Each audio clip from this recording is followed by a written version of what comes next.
پاک صلی اللہ تعالی علیہ وسلم فرماتے سوموار اور جمعرات والے دن لوگوں کے اعمال اللہ کی بارگاہ میں پیش کیے جاتے ہیں۔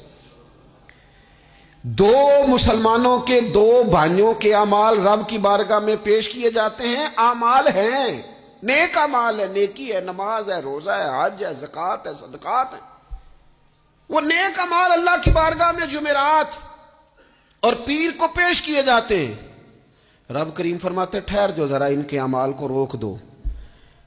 یا اللہ کیوں؟ فرمائے اس لیے کہ ان کے آپس میں نا دلوں میں نفرت ہے، گھٹن ہے، عداوت ہے۔ ان کو ذرا مہلت دو، یہ پہلے صلح کر لیں پھر ان کے اعمال بھی قبول کر لیں گے۔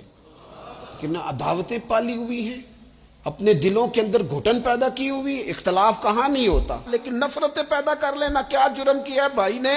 کون سا کفر کر بیٹھے ہیں رشتہ دار؟ کون سی ایسی بات